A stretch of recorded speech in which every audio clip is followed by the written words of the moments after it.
അങ്ങനെ ഉണ്ടാവും ചില ആൾക്കാർ, സ്വപ്നേ കാണുന്നില്ല. ചിലർ സ്വപ്നം കണ്ട് ഉറങ്ങാൻ തന്നെ നേരം കിട്ടണില്ല, അങ്ങനത്തെ ഉണ്ടാവും. സ്വപ്നേ കാണുന്നില്ല. അബ്ദുല്ലാഹി ഇബ്നു ഉമർ തങ്ങൾക്ക് സ്വപ്നം തന്നെ കാണുന്നില്ല.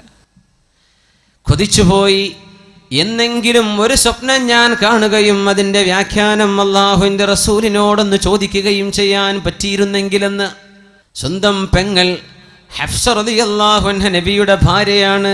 സ്വന്തം പെങ്ങൾ ഹഫ്സ ബിൻത് ഉമർ റളിയല്ലാഹു അൻഹുമ. പെങ്ങളോട് പറയാം, അങ്ങനെ പെങ്ങൾ നബി തങ്ങളോട് പറഞ്ഞേക്കും. അങ്ങനെ ഒരു രാത്രി അള്ളാഹുവിൻ്റെ റസൂലിൻ്റെ പള്ളിയിൽ ഞാൻ കിടന്നുറങ്ങി. ഞാൻ റബ്ബിനോട് പറഞ്ഞു, അല്ലാഹുവേ, ഇൻ കുൻത തഅലമു ഫിയ ഖൈറൻ ഫഅരിനിൽ ലൈലത്തർ റുയാ. പടച്ചവനെ, എന്നിൽ എന്തെങ്കിലും നന്മയുണ്ടെന്ന് നിനക്കറിയുമെങ്കിൽ ഒരു സ്വപ്നം ഒന്ന് കാണിച്ചു തരണം. ഇന്ന് രാത്രി തന്നെ ഒരു സ്വപ്നം കാണിക്കണം. ഫറഅയ്തു, അങ്ങനെ ഞാൻ അന്ന് സ്വപ്നം കണ്ടത്, അതാനി മലക്കാൻ, 2 മാലാഖമാർ എൻ്റെ കൈപിടിച്ച് കൊണ്ടുപോയി. എന്നെ മഹ്ശറയാണ് സമയം, വിചാരണ കഴിഞ്ഞ സമയമാണ്. നരകത്തിൻ്റെ അരികത്തേക്ക് എന്നെ കൊണ്ടുപോയി. 2 പേരും എന്നെ കൈപിടിച്ച് ഇങ്ങനെ കൊണ്ടുപോയി. ഫറഅയ്തുന്നാർ, ഞാൻ നരകം കണ്ടു. മുഗത്താ, നരകം മൂടിവെക്കപ്പെട്ടിരിക്കുന്നു. വഅലൈഹാ ഗിതാ കൽബിഇരി വഅലൈഹൽ ഗിതാ, ഒരു കിണർ പോലെ ഞാൻ കണ്ടു, അത് മൂടിവെക്കപ്പെട്ടിട്ടുണ്ട്. ഇതാണ് അലൈഹിം നാറും മുഅ്സദ, നരകം അവരുടെ മേൽ മൂടിവെക്കും എന്ന് ഖുർആൻ പറഞ്ഞതിൻ്റെ അർത്ഥം അതാ. നരകം മൂടിവെക്കപ്പെടാൻ കഴിയുന്നതാണ്. ഞാനത് കണ്ടു. ഫറഅയ്തു ഫീഹി ഉനാസൻ ഖദ് അറഫ്തുഹും, എനിക്ക് പരിചയമുള്ള മക്കക്കാരായ ഒരുപാട് ആളുകൾ അന്നാ നരകത്തിൽ കിടക്കുന്നുണ്ട്. ഞാൻ ഉടനെ പറഞ്ഞു, നഊദു ബില്ലാഹി മിനന്നാർ, അല്ലാഹുവേ നരകത്തിൽ നിന്ന് കാക്കണേ എന്ന് ഞാൻ വിളിച്ചു പറഞ്ഞു. ഫജാഅ സാലിസ്, മൂന്നാമതൊരു മാലാഖ വന്നു. ആ മലക്ക് വന്നിട്ട് പറഞ്ഞു, ലം തുറ, നിങ്ങൾ പേടിക്കണ്ട. ഞാനങ്ങ് ഞെട്ടിയുണർന്നു. സുബ്ഹി നിസ്കാരം കഴിഞ്ഞ് എൻ്റെ പെങ്ങളോട് ഹഫ്സ ബീവിയോട് പറഞ്ഞു, ഹഫ്സ, നിങ്ങൾ അല്ലാഹുവിൻ്റെ റസൂലിനോടൊന്ന് പറഞ്ഞു കൊടുക്കിൻ എൻ്റെ സ്വപ്നം, അതിൻ്റെ വ്യാഖ്യാനം എന്താണെന്ന് പറഞ്ഞു തരാൻ പറയിൻ. ഹഫ്സ ബീവി റളിയല്ലാഹു അൻഹ പറഞ്ഞു കൊടുത്തു അല്ലാഹുവിൻ്റെ റസൂലിനോട്, എൻ്റെ ആങ്ങള ഇങ്ങനെ സ്വപ്നം കണ്ടു നബിയെ. നിങ്ങളതിങ്ങനെ കേട്ടിട്ട് പറഞ്ഞു, നിഅ്മർ റജുലു അബ്ദുല്ലാഹി ലൗ കാന യുസല്ലി ബില്ലൈൽ. നിഅ്മർ റജുലു അബ്ദുല്ലാഹി ലൗ കാന യുസല്ലി ബില്ലൈൽ. രാത്രി നിസ്കരിക്കുമെങ്കിൽ, രാത്രി 2 റക്അത്ത് തഹജ്ജുദെങ്കിലും നിസ്കരിക്കുമെങ്കിൽ, അബ്ദുല്ലാഹി വളരെ നല്ല ചെറുപ്പക്കാരനാണ്, വളരെ ഉഷാറാണ് ആള്. പക്ഷേ ആ ഒരു രാത്രി സുബ്ഹിന്റെ മുമ്പ് ഒരു 2 റക്അത്തെങ്കിലും നിസ്കരിക്കുകയാണെങ്കിൽ ആള് മാഷാ അല്ലാഹ്. ബാക്കിയൊക്കെ ക്ലിയറാണ്. 2 റക്അത്ത് രാത്രിയിലെ നിസ്കാരത്തിന്റെ ഒരു കുറവ് കാണുന്നുണ്ട്.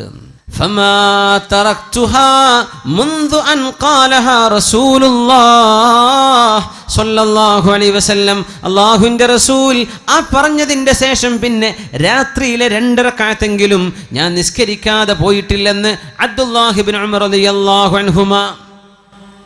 അല്ലാഹുമായുള്ള ബന്ധമാണ്. അല്ലാഹുവിനെ കുറച്ച് സമയം കൊടുക്കുക. അല്ലാഹുവിന് സമയം കൊടുക്കുന്നത്, ഹൃദയം കൊടുക്കുന്നത്, അല്ലാഹുവിൻ്റെ ഇഷ്ടദാസന്മാരായ സുഅദാ, സന്തോഷം ലഭിച്ച മുഴുവൻ ആളുകളും സമയം റബ്ബിന് കൊടുത്തവരാണ്. അല്ലാഹുവിന് സമയം കൊടുത്തു, ഹൃദയം കൊടുത്തു. തതജാഫാ ജുനൂബുഹും അനിൽ മളാജിഇ യദ്ഊന റബ്ബഹും ഖൗഫൻ വതമആ. تتجافى جنوبهم عن المضاجع يدعون ربهم خوفا وطمعا ومما رزقناهم ينفقون عليكم بقيام الليل. രാത്രി നിസ്കരിക്കണേ എന്ന് പരിശുദ്ധ റസൂലുള്ളാഹി സ്വല്ലല്ലാഹു അലൈഹി വസല്ലം. ഇശാ നിസ്കരിക്കുന്നതിനെ കുറിച്ചല്ലേ പറഞ്ഞത് കേട്ടോ. ഇശ അതിനെ സംബന്ധിച്ച് വർത്താനല്ല, അത് നിസ്കരിച്ചേ പറ്റൂ. രാത്രി 2 റക്അത്തെങ്കിലും അല്ലാഹുവിന് വേണ്ടി തഹജ്ജുദ് നിസ്കരിക്കണം. അലൈക്കും ബിഖിയാമിൽ ലൈൽ, നിങ്ങൾ രാത്രി നിസ്കരിക്കണേ എന്ന് പരിശുദ്ധ റസൂലുള്ളാഹി സ്വല്ലല്ലാഹു അലൈഹി വസല്ലം. ഫഇന്നഹു ദഅബുസ് സാലിഹീൻ, അത് സജ്ജനങ്ങളുടെ മാർഗമാണ്. വഇന്ന ഖിയാമൽ ലൈലി ഖുർബത്തുൻ ഇലല്ലാഹ്, രാത്രിയുടെ ഈ ഇരുട്ടിൽ എല്ലാവരും കടന്നുറങ്ങുമ്പോൾ വുളു എടുത്ത് 2 റക്അത്ത് നിസ്കരിക്കുന്നത് അല്ലാഹുവിലേക്ക് അടുക്കാനുള്ള മാർഗമാണ്. വമൻഹാതുൻ അനിൽ ഇസ്മി. ചെറുപ്പക്കാർ മനസ്സിലാക്കണം. പലരും ചോദിക്കും, എന്താണ് തെറ്റ് വന്നു പോവുകയാണല്ലോ, തെറ്റിലേക്ക് പോകാതെ മനസ്സിനെ പിടിച്ചു നിർത്താൻ പറ്റുന്നില്ലല്ലോ. അതിൻ്റെ മരുന്നാണ് ഈ പറയുന്നത്. വമൻഹാതുൻ അനിൽ ഇസ്മി. തിന്മയിലേക്ക് പോകാതെ നിങ്ങളെ തടഞ്ഞു നിർത്തണമെങ്കിൽ രാത്രി 2 റക്അത്തെങ്കിലും തഹജ്ജുദ് നിസ്കരിക്കുക. തഹജ്ജുദ് നിസ്കരിക്കണം. ആണും പെണ്ണും നിസ്കരിക്കണം. ചെറുപ്പക്കാരും ചെറുപ്പക്കാരികളും നിസ്കരിക്കണം. വമൻഹാതുൻ അനിൽ ഇസ്മി. തിന്മയിലേക്ക് പോകാതെ നിങ്ങളെ അള്ളാഹു രക്ഷിക്കണമെങ്കിൽ 2 റക്അത്തെങ്കിലും ഒരു ദിവസം നിസ്കരിക്കുന്ന അള്ളാഹ്ക്ക് വേണ്ടി. സുബഹിക്ക് മുമ്പ് ഒരു 10 മിനിറ്റ് മുമ്പ് എഴുന്നേറ്റത്തിന് കിട്ടും. അരമണിക്കൂറോ 1 മണിക്കൂറോ മുമ്പ് വെച്ചുന്നവർ അങ്ങനെ. തെറ്റുകൾ സംഭവിച്ചു പോയതെല്ലാം അള്ളാഹു പുറത്തു തരാൻ ആ രാത്രിയിലെ 2 റക്അത്തിന് സാധിക്കുമെന്ന് റസൂലുള്ളാഹി സ്വല്ലല്ലാഹു അലൈഹി വസല്ലം. അവസാനത്തേത് ശരീരത്തിന് വരുന്ന വലിയ വലിയ അസുഖങ്ങളെ തടുക്കാനും രാത്രിയിലെ നിസ്കാരത്തിന് കഴിയുമെന്ന് റസൂലുള്ളാഹ് സ്വല്ലല്ലാഹു. എത്രയോ ക്യാൻസർ രോഗികളുണ്ട്. അല്ലാഹുവർക്കൊക്കെ ശിഫ കൊടുക്കട്ടെ. അല്ലാഹു സലാമത്ത് നൽകട്ടെ. കിഡ്നി ഫെയിലിയറും പ്രശ്നങ്ങളൊക്കെ ഉള്ള ഒരുപാട് വലിയ വലിയ രോഗമുള്ള ആളുകൾ, അല്ലാഹുവർക്കൊക്കെ ശിഫ കൊടുക്കട്ടെ. അല്ലാഹു ശിഫ കൊടുക്കട്ടെ. അല്ലാഹു ശിഫ കൊടുക്കട്ടെ. മത്റദത്തുൻ ലിദ്ദാഇ അനിൽ ജസദ്. അസുഖം, വലിയ വലിയ അസുഖം വരാതിരിക്കാനുള്ള ചികിത്സ രാത്രിയിലെ നിസ്കാരമാണ്. ചെയ്തു പോയി തെറ്റുകൾ പൊറുക്കപ്പെടാൻ രാത്രി നിസ്കരിക്കണം. തെറ്റിലേക്ക് ചിന്ത പോകാതിരിക്കാൻ രാത്രി നിസ്കാരം. ഖുർബത്തുൻ ഇലല്ലാഹ്. അത് അല്ലാഹുവിലേക്ക് അടുപ്പിക്കുകയാണ്. അല്ലാഹുവിലേക്ക് അടുപ്പിക്കുകയാണ് നമ്മളെ. എല്ലാവരും ഉറങ്ങല്ലേ, ഇത് ആരും അറിയുന്നില്ല എന്നതാ പ്രത്യേകത. നിങ്ങൾ സുബഹിസ്കാരത്തിന് പോയ ആരെങ്കിലും സുബഹിസ്കാരത്തിന് വരുന്ന ആളാണ്, അത് 4 ആൾ അറിഞ്ഞെന്ന് വരും. വരുന്നവരറിയുമല്ലോ. ളുഹറിന് പോയാലും അറിയും, സുബഹി അസറിന് പോയാലും അറിയും, മഗ്രിബിന് ഇശാക്ക് പോയ ജുമുഅക്ക് പോയാലും മനുഷ്യന്മാർ കാണുന്നുണ്ട്. പക്ഷെ ആരും കാണാതെ അവനവൻ്റെ വീട്ടിൽ. ചിലർ പറയും രാത്രി നിസ്കരിക്കുമ്പോൾ വലിയ വെളിച്ചല്ല ബൾബ് നിട്ടേക്കരുത് റൂമിൽ. ബാക്കിയുള്ളൊരു നാട്ടുകാർ കണ്ട ആൾ നീച്ചിട്ടുണ്ട് കേട്ടോ എന്ന് അറിയുമല്ലോ. അത് അറിയിക്കണ്ട, ഇതാരും അറിയണ്ട, നിങ്ങളും പടച്ചോനും മാത്രം അറിഞ്ഞാൽ മതി. നമ്മൾ ഈ പബ്ലിസിറ്റി ചെയ്യാൻ ഒരുപാട് ഉഷാറാണ്. നമ്മൾ ഒന്നും ചെയ്യേണ്ട ആവശ്യമില്ല. എന്താ പബ്ലിസിറ്റി? നമ്മൾ അള്ളാഹുവിന് വേണ്ടി കുറച്ച് ഒളിപ്പിച്ചു വെക്കുക. നമ്മളും റബ്ബും മാത്രം അറിഞ്ഞാൽ മതി. ആ ഒരു ബന്ധം അങ്ങോട്ട് ആയിക്കഴിഞ്ഞാൽ ഇൻഷാ അല്ലാഹ് അതിൻ്റെ മധുരം നിങ്ങൾക്ക് ആസ്വദിക്കാൻ പറ്റും.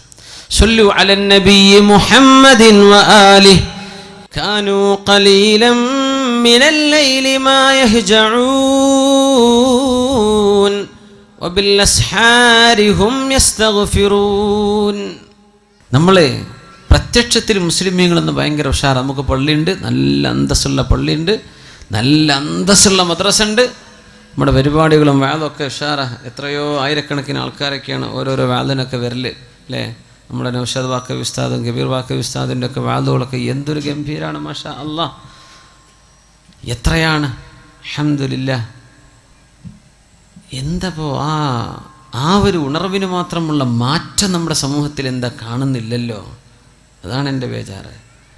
ആവേശം ഭയങ്കര ഉഷാറായ മാറ്റം കാണുന്നില്ല. നമ്മൾ പഴയ ആൾക്കാരെന്നെ വാത് കഴിഞ്ഞ് വിരിഞ്ഞു പോയാൽ കഴിഞ്ഞു. പിന്നെ എന്താ ഈ മാറ്റം വരാത്തത്? അത് ഹൃദയത്തിൽ നിന്ന് തുടങ്ങാതെ മാറ്റം വരില്ല. നിങ്ങളും അല്ലാഹും തമ്മിലുള്ള ബന്ധം ക്ലിയർ ചെയ്തോ അവിടെ ക്ലിയർ ആവും.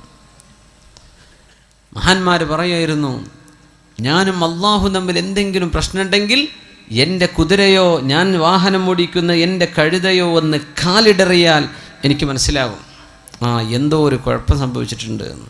ഞാനും എൻ്റെ റബ്ബും തമ്മിൽ, എൻ്റെ വീട്ടിലെ എൻ്റെ ഭാര്യയുടെ പെരുമാറ്റത്തിൽ ഒരു സ്വരമാറ്റം, എൻ്റെ മക്കളുടെ വാക്കുകളിൽ ഇഷ്ടമില്ലാത്ത വാക്കുകൾ കേൾക്കുമ്പോൾ എനിക്ക് മനസ്സിലാവുന്നുണ്ട് ഞാനും അല്ലാഹും തമ്മിലുള്ള എന്തോ ഒരു പ്രശ്നത്തിൽ ഇടർച്ച സംഭവിച്ചിട്ടുണ്ട്. അങ്ങനെ മനസ്സിലാക്കേണ്ടത്. അത് ക്ലിയർ ചെയ്യാതെ നമുക്ക് നന്നാവാൻ പറ്റൂല. മുജറഹ്സനോൻ സഗിലാ നഹി തെരി റഹ്ബരി കാ സവാൽ ഹേ. നമ്മൾ നേർവഴിക്ക് പോയിട്ടുണ്ടോ എന്നതാ പ്രശ്നം. കൊള്ളക്കാർ വന്നതല്ല. തൂ ഇധർ ഉധർ കീ ന ബാത് കർ എന്തേ നമുക്ക് നഷ്ടം സംഭവിക്കാൻ കാരണം? നമ്മളും അള്ളാഹു തമ്മിലുള്ള ബന്ധം മനസ്സുകൊണ്ട് നമ്മൾ അള്ളാഹുവിലേക്ക് അടുത്തോ? ഇതാണ് വിഷയം. ഐശുസ്സുഅദാ, സന്തുഷ്ടരായ ആളുകളുടെ ജീവിതം അങ്ങനെയായിരുന്നു.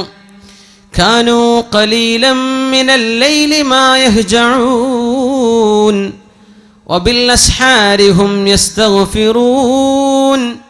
രാത്രി കുറച്ചേ അവർ ഉറങ്ങുമായിരുന്നുള്ളൂ. ആ പ്രഭാത നേരത്തവർ അള്ളാഹുവിനോട് ഇസ്തിഗ്ഫാർ ചൊല്ലിക്കൊണ്ടിരിക്കുന്നവരാണവർ. വബിൽ അസ്ഹാർ, അസ്ഹാർ എന്ന് പറഞ്ഞാൽ ഏകദേശം രാത്രി ഒരു 3 മണി കഴിഞ്ഞ് സുബഹി വരെയുള്ള സമയം, സഹറിൻ്റെ നേരമാണ്. അപ്പോഴൊക്കെ എഴുന്നേറ്റിരുന്ന് അള്ളാഹു പുറത്തു തരണേ റബ്ബേ, അള്ളാഹു പുറത്തു തരണേ റബ്ബേ, അള്ളാഹുവെ പുറത്തു തരണേ എന്ന് ചിന്തിക്കുന്നവർ. നമുക്ക് ചെറിയ കുട്ടികൾക്ക് വലിയവർക്കൊക്കെ പറ്റും, എല്ലാവർക്കും പറ്റും. പണ്ടൊക്കെ പഠിക്കുന്ന കുട്ടികൾ മരണത്തെ ഓർത്തുകൂടാന്നൊക്കെ പറയാം ഉസ്താദന്മാർ അത് പറയുമ്പോൾ. കിതാബിൽ അങ്ങനെ തന്നെ കാണും. ഇന്ന് പഠിക്കുന്ന കുട്ടികൾ നല്ലോ മരണത്തെ ഓർക്കണം എന്നപ്പോൾ പറയേണ്ടത്. അവരാണിപ്പോൾ പിഴച്ചു പോകുന്നത്. നല്ല ഓർക്കണം, അള്ളാഹുലേക്ക് മടങ്ങുക. മരിച്ചു പോകേണ്ട ലോകമാണ്. ആത്മാക്കളുടെ ലോകത്തും തുടങ്ങിയ യാത്രയിലെ ചെറിയൊരു ഭാഗത്താണ് നിൽക്കുന്നത്. ഇനി ഖബറിലുള്ള ജീവിതം ദീർഘമാണ്, മഹ്ശറ ദീർഘമാണ്, അതിൻ്റെ ഇടക്കുള്ള 40 ദീർഘമാണ്, പിന്നെ ആലമുൽ ആഖിറ അനശ്വരമാണ്. ഇവിടെ കുറച്ച് നേരത്തൊരു വെയിറ്റിങ്ങിലേക്ക് നമ്മൾ വന്നിരിക്കുന്നത്. ഇത് ക്ലിയർ ചെയ്യണം. അതിന് മനസ്സ് അള്ളാഹുലേക്ക് കൊടുക്കും. അള്ളാഹു നമ്മെ സഹായിക്കട്ടെ. അതുകൊണ്ട് നമ്മളൊരു നിയ്യത്ത് ചെയ്യുക ഈ സദസ്സിൽ വെച്ചിട്ട്. എന്ത്? നേരത്തെ കിടന്നുറങ്ങണം കേട്ടോ. 2 മണിക്ക് പോയി കിടന്നുറങ്ങിയിട്ട് നിങ്ങൾക്ക് സുബഹി പോലും കിട്ടൂല, ഉറപ്പാ. Early to bed early to rice.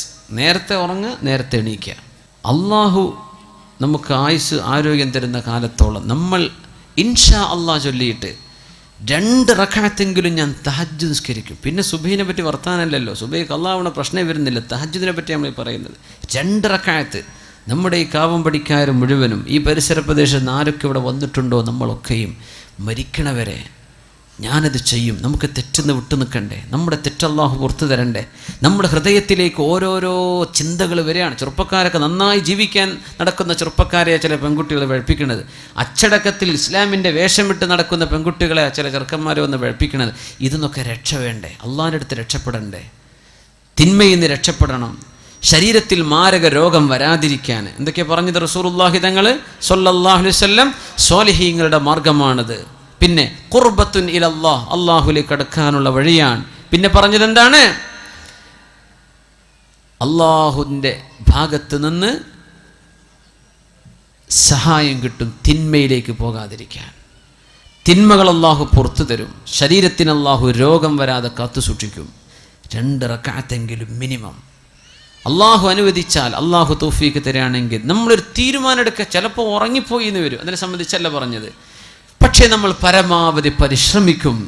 അത് ചെയ്യുന്ന ആളുകൾ നിലനിർത്തി കൊണ്ടുപോകാൻ നീയത്ത്. ഇതൊക്കെ നിസ്കരിക്കുന്ന ആൾക്കാർ ഇവിടെ ഉണ്ട്, സദസ്സിലുണ്ടാവും. മുഖത്ത് അവരുടെ മുഖത്ത് വെളിച്ചം കാണും, ദുആ ഉണ്ട്. ഇബ്നു അബ്ബാസ് റളിയല്ലാഹു അൻഹു പറയും, രാത്രിയുടെ ഇരുട്ടിൽ നിസ്കരിച്ചാൽ അത് പകലിൻ്റെ വെളിച്ചത്തിൽ മുഖത്തിന് ദുആ ആണ്, പ്രകാശമാണ്. അള്ളാഹു നമ്മെ സഹായിക്കട്ടെ. അതുകൊണ്ട് ഇനി ഞാൻ പരിശ്രമിക്കുമെന്ന് എല്ലാവരും ഒരു ഇൻഷാ അള്ളാഹ് പറഞ്ഞാട്ടെ. ഓർക്കെ, ഇൻഷാ അള്ളാഹ്. അള്ളാഹുവിനെ മുൻനിർത്തിയിട്ട് നമ്മൾ ചെയ്യാണ്. ഇതാണ് നിങ്ങളോട് പറയണം. നിങ്ങളാരും 10 രൂപ തരണം എന്നല്ലപ്പോൾ ഇൻഷാ അള്ളാഹിൻ്റെ അർത്ഥം. നിങ്ങളാരും സംഭാവന തരണം എന്നല്ല ഇപ്പം. നിങ്ങൾ നിങ്ങളുടെ ജീവിതത്തിൽ ആരോട് പറയും ചെയ്യരുത്. നിങ്ങളും അള്ളാഹും മാത്രം അറിഞ്ഞാൽ മതി. ഒരാളെയും ഞാൻ ഇന്നലെ നിസ്കരിച്ചിട്ടോ തഹജ്ജുദ് ഒന്നും പറയാൻ നിൽക്കല്ലേ. അതൊന്നും പറയാൻ പാടില്ല. ചില സ്വകാര്യത വേണം, ആരോടും മിണ്ടരുത്. ഇത് നിങ്ങളും പടച്ചോനും മാത്രം അറിഞ്ഞാൽ മതി. ഒരു ആബിദായ മനുഷ്യൻ്റെ ചരിത്രം പറഞ്ഞിട്ടുണ്ട്. 40 വർഷം അവർ സുന്നത്ത് നോമ്പ് എടുത്തിട്ടുണ്ട്. 40 വർഷം സുന്നത്ത് നോമ്പ്. റമദാനല്ലേ സുന്നത്ത് നോമ്പ്. ഒരു ദിവസം നോമ്പെടുക്കും, പിറ്റേന്ന് എടുക്കൂല, പിറ്റേന്ന് എടുക്കൂല. അത് സ്വയാമി ദാവൂദ് നബി അലൈഹിസ്സലാം അങ്ങനെയാ നോമ്പ് നോറ്റിരുന്നത്. വീട്ടുകാരറിഞ്ഞിട്ടില്ല എന്നാ. അത് അത്ഭുതം. കച്ചവടക്കാരനായിരുന്നു. വീട്ടിൽ നിന്ന് ഭക്ഷണം വാങ്ങിച്ചിട്ട് വരും. നോമ്പുള്ള അന്നത്തെ ദിവസം ഉച്ചഭക്ഷണം ആർക്കെങ്കിലും സംഭാവന ചെയ്യും. പിന്നെ മഗ്രിബായ കട പൂട്ടും, വീട്ടിലേക്ക് ചെന്ന് ഭക്ഷണം കഴിക്കും. നോമ്പ് തുറയാണ്. അതിന് മുമ്പ് ചെറുതായിട്ട് നോമ്പ് തുറക്കും. സുബ്ഹാനല്ലാഹ്. നോമ്പില്ലാത്തെന്നാ ഭക്ഷണം. വീട്ടുകാർ വിചാരിച്ചു എന്നും കൊണ്ടുപോകുന്നുണ്ടല്ലോ ടിഫിൻ, ഭക്ഷണം കഴിക്കുന്നുണ്ട്. എവിടെ? 40 വർഷമായിട്ട് അവർക്ക് സുന്നത്ത് നോമ്പായിരുന്നു. ആരും അറിഞ്ഞിട്ടില്ല. മരിച്ചതിൻ്റെ ശേഷം അറിയണത്. സുബ്ഹാനല്ലാഹ്. സ്വകാര്യമാക്കാൻ പറ്റണം, വിളിച്ചു പറയല്ലേ. നമ്മളും അള്ളാഹുവിലേക്ക് മനസ്സ് കൊടുക്കും. റബ്ബിലേക്ക് അടുത്തിട്ടുണ്ടോ എന്ന് ആലോചിക്കും. കാനൂ ഖലീലം മിനൽ ലൈലി മാ യഹ്ജഊൻ വബിൽ അസ്ഹാരി ഹും യസ്തഗ്ഫിറൂൻ. സത്യവിശ്വാസികൾ സുഅദാ, സന്തുഷ്ടരായി കഴിഞ്ഞവർ, ആഖിറത്തിലേക്ക് സന്തോഷത്തോടുകൂടെ കടന്നുപോയവർ ഇങ്ങനെയായിരുന്നു. രാത്രി കുറച്ചേ ഉറങ്ങിയിട്ടുള്ളൂ. അവര് അത്താഴ നേരത്ത് അല്ലാഹുവിനോട് ഇസ്തിഗ്ഫാർ ചോദിക്കുന്നവരാണ്. എൻ്റെ ചെറുപ്പക്കാരികളെ മനസ്സിലാക്കണം. ഒരു പെൺകുട്ടി മൊബൈൽ ചോദിച്ചോലു, ഉമ്മ നിങ്ങൾ മൊബൈൽ തരി. എന്തിനാണെന്നറിയോ? ഒന്നുമില്ല, എനിക്ക് തഹജ്ജുദ് നിസ്കരിക്കാൻ എഴുന്നേൽക്കാനേ അലാറം വെക്കാനാണ്. അലാറം വെക്കാൻ നിങ്ങൾ മൊബൈൽ തരുന്നു. ഉമ്മ കൊടുത്തു. മാസങ്ങൾ കഴിഞ്ഞപ്പോൾ അറിഞ്ഞത് ഈ കുട്ടി മൊബൈൽ വാങ്ങിച്ചിട്ട് തൻ്റെ കൂട്ടുകാരന് മിസ് കോൾ അടിച്ചിട്ട് വർത്താനം പറഞ്ഞിരിക്കുക നേരം വിളിക്കോളെന്ന്. സുബ്ഹാനല്ലാഹ്. ഉണ്ടായൊരു ഒരു സംഭവം പറയാം. നമ്മളെ ഈ ജില്ലയിലല്ല മാത്രം. ഇത് കണ്ണൂരല്ലേ, കണ്ണൂർ ജില്ലയല്ലേ, നിങ്ങളെ ജില്ലയിലല്ല. അതിലപ്പുറം വല്ലതും നടന്നിട്ടുണ്ടോ എന്ന് എനിക്കറിയില്ലേ. ഈ സംഭവം നടന്നത് നിങ്ങളെ ജില്ലയിലല്ല.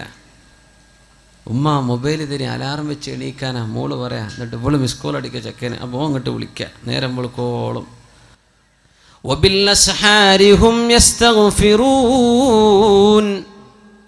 നേരം പുലരുന്ന സമയത്ത് പടച്ചവനെ പുറത്തു തരണേ, അള്ളാഹുവെ പുറത്തു തരണേ, പടച്ചവനെ മാപ്പാക്കി തരണേ എന്ന് ചോദിക്കേണ്ടവരാണ് വിശ്വാസികൾ. അതാ ചോദിക്കേണ്ടത്. അള്ളാഹുവിനോട് പൊറുക്കലിന് ചോദിക്കുന്നവർ.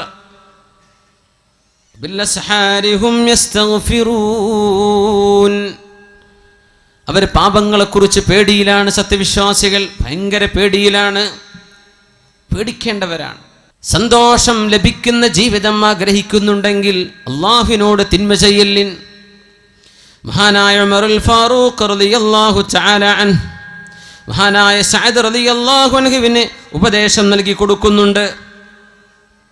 മഹാനായ സഅദേ, നിങ്ങൾ അറിഞ്ഞിട്ടുണ്ടോ അല്ലാഹു സുബ്ഹാനഹു വ തആല സൃഷ്ടിച്ചത് മഹാനായ ആദം നബി അലൈഹി സ്വലാത്തു വസ്സലാമിനെ ഭൂമിയിലേക്ക് ഇറങ്ങാൻ പറഞ്ഞയച്ചത് തിന്നരുത് എന്ന് പറഞ്ഞ ഒരു പഴം തിന്നതിൻ്റെ പേരിലാണ്. ഒരിക്കൽ കള്ളുടിച്ചിട്ടുണ്ട്. എന്താ നിന്റെ ചിന്ത? നീ ചിന്തിച്ചു നോക്കിയിട്ടുണ്ടോ എന്താണ് എനിക്ക് സംഭവിക്കാൻ പോകുന്നത്? ഒരു നേരത്തെ ഒരൊറ്റ തവണ സയ്യിദുന ആദം നബി അലൈഹിസ്സലാമിനോട് ചെയ്യരുതേ എന്ന് പറഞ്ഞ ഒരു കാര്യം മഹാനായ ആദം നബി അലൈഹിസ്സലാം ചെയ്തു പോയ ഒരൊറ്റ പഴം ഭക്ഷിച്ചതിൻ്റെ പേരിലാണ് ഇറങ്ങിപ്പോയിക്കോളൂ എന്ന് അള്ളാഹു മഹാനായ നമ്മുടെ വല്ലിപ്പയോട് പറഞ്ഞത്. ഒരൊറ്റ പഴം തിന്നതിൻ്റെ പേരിൽ. അള്ളാഹുവിൻ്റെ ശിക്ഷ എങ്ങനെയാണെന്ന് ആലോചിച്ചിട്ടുണ്ടോ?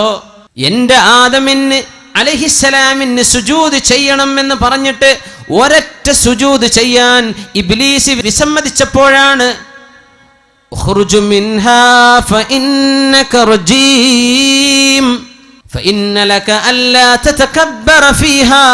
ഇവിടെ നിന്റെ അഹങ്കാരം പറ്റില്ല ഇബ്ലീസ്, ഇറങ്ങിപ്പോയിക്കോ ഇവിടെ നിന്ന്. അള്ളാഹു സ്വർഗ്ഗലോകത്ത് നിന്ന് അട്ടിപ്പായിപ്പിച്ചത് ഒരു സുജൂദ് ചെയ്യാൻ മടിച്ചതിൻ്റെ പേരിലാ.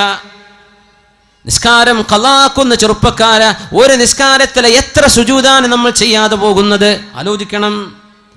നിസ്കാരം ഖളാക്കുന്ന ചെറുപ്പക്കാര, നിന്റെ നിസ്കാരത്തിന്റെ ഗൗരവം നീ ആലോചിച്ചിട്ടുണ്ടോ? ഒരൊറ്റ സുജൂദ് ചെയ്യാത്ത ഇബ്ലീസിനെ അല്ലാഹു അട്ടിയോടിച്ചിട്ടുണ്ട്. അല്ലാഹുവിന്റെ ശിക്ഷ ഭയങ്കരമാണ് സഅദേ എന്ന് മഹാനായ സഅദ് റളിയല്ലാഹു അൻഹു ഗവർണറായിരിക്കെ അമീറുൽ മുഅ്മിനീൻ എഴുതി കൊടുക്കുന്നു ഉമറുൽ ഫാറൂഖ് റളിയല്ലാഹു അൻഹു. അങ്ങനെ പേടിച്ചപ്പോഴാണ് മഹാനായ മാഇസ് ഇബ്നു മാലിക് റളിയല്ലാഹു തആല അൻഹു ഓടി വന്നത് അല്ലാഹുവിന്റെ റസൂലിന്റെ മുമ്പിലേക്ക്. അവര് മദീനത്ത് നിന്ന് കല്യാണം കഴിച്ചൊരു സ്വഹാബിയാണ്. ഒരു പെണ്ണുമായി സ്നേഹത്തിലായിരുന്നു, അടുപ്പത്തിലായിരുന്നു. ഇതൊക്കെ ദുനിയാവ് ഖിയാമത്ത് നാൾ വരെ വരാൻ പോകുന്ന കഥകൾ ഇതാണ്. അതിൻ്റെയൊക്കെ സാമ്പിളുകൾ അല്ലാഹു തആല അന്ന് തന്നെ കാണിച്ചെന്ന്. ഇതൊക്കെ ഈ ലവ് സ്റ്റോറിയൊക്കെ ഇനിയും നടക്കും ലോകത്ത്. എന്ത് നമ്മൾ ചെയ്യണം? ഒരു മുസ്ലിം എന്ത് ചെയ്യണം? ഒരു മുസ്ലിം എന്ത് ചെയ്യണം? അല്ലാഹുവിന്റെ റസൂലിനോട് വന്ന് പറഞ്ഞു, യാ റസൂലല്ലാഹ്, അല്ലാഹുവിന്റെ റസൂലേ, ഇന്നൽ അബ്അദ ഖദ് സനാ യാ റസൂലല്ലാഹ്. ആരാരുമില്ലാത്തൊരു നേരത്തെ തക്കം പാർത്ത് ഈ തന്നോട് ചങ്ങാത്തം കാണിച്ച പെണ്ണിന്റെ കൂടെ ഒരുമിച്ച് കിടന്ന് സിന ചെയ്ത് വ്യഭിചരിച്ച ആ ഒരു സാഹചര്യത്തിൽ ഓടി വന്നിട്ട് പറഞ്ഞു, പിശാച്ച് പലതും മോഹിപ്പിക്കും. പിശാച് പറയും കുഴപ്പമില്ലല്ലോ, പിശാച് പറയും ആരും അറിയില്ലല്ലോ, പിശാച് പറയും ഇത് ഒരിക്കലാണല്ലോ, പിശാച് പറയും തിരക്കേടില്ലല്ലോ. തിന്മകൾ ഇങ്ങനെ മനോഹരമാക്കി തന്ന് അത് ചെയ്തു കഴിഞ്ഞാൽ പിശാച് വിട്ടുനിൽക്കും, എന്നെ കുറ്റം പറയല്ലേ എന്ന്. ഇതാണ് തിന്മയുടെ വിഷയം. ഇത് തന്നെ സംഭവിച്ചു മാഇസ് ഇബ്നു മാലിക് റളിയല്ലാഹു അൻഹുവിന് സംഭവിച്ചു പോയി, തിന്മ സംഭവിച്ചു പോയി. എന്താ മുഅ്മിനെ, ഒരു ചെറുപ്പക്കാരൻ്റെ അനുഭവം പറഞ്ഞു. അള്ളാഹു അദ്ദേഹത്തിന് പുറത്തു കൊടുക്കുമാറാകട്ടെ. അദ്ദേഹം തൗബ ചെയ്ത് മടങ്ങി ദുആർക്കാനൊക്കെ പറഞ്ഞിട്ടുണ്ട്. ഒരു പെണ്ണിൻ്റെ മുഖത്ത് കണ്ണുയർത്തി നോക്കാത്ത ചെറുപ്പക്കാരൻ, അത് നിങ്ങളെ ജില്ലക്കാരനാണ്. പക്ഷെ ആളെ പേരൊന്നും ഞാൻ പറയില്ല, നിങ്ങൾ ചോദിച്ചാലും പറഞ്ഞുതരില്ല, അത് കോൺഫിഡൻഷ്യലാണ്. അങ്ങനെ നടന്നൊരു ചെറുപ്പക്കാരൻ വ്യഭിചരിച്ചു. ഇവിടെ അല്ല, ഗൾഫിൽ വ്യഭിചാരം സംഭവിച്ചു. ഞാൻ അന്തം വിട്ടുപോയി റബ്ബേ. ഇങ്ങനെ അതും എപ്പോഴും ദിക്റും സ്വലാത്തും ചൊല്ലി നടക്കുന്ന ചെറുപ്പക്കാരൻ, വളരെ സ്വാലിഹിങ്ങളുടെ കൂടെ വലിയ വലിയ അറിയപ്പെടുന്ന ഉസ്താദന്മാരുടെ കൂടെ ഒക്കെ പരിചയമുള്ള ആൾ. മനുഷ്യൻ്റെ കഥ ഇത്രയേ ഉള്ളൂ. നമ്മൾ സ്വലാത്തും ദിക്റൊക്കെ ഉണ്ടല്ലോ എന്ന് വിചാരിച്ച് നടക്കല്ലേ, നമ്മളൊക്കെ പിശാച് തട്ടിക്കൊണ്ടുപോകും. ചില നേരത്ത് ബുദ്ധിയൊക്കെ പോകും. എത്ര അച്ചടക്കമുള്ള മക്കളാണ് മദ്രസയിൽ 8ഉം 10ഉം കൊല്ലം പഠിച്ച പെൺകുട്ടികളാണ് കണ്ടവൻ്റെ കൂടെ ഇറങ്ങിപ്പോകുന്നത്. ആലോചിക്കണം, പഠിക്കാത്തതുകൊണ്ടാണോ?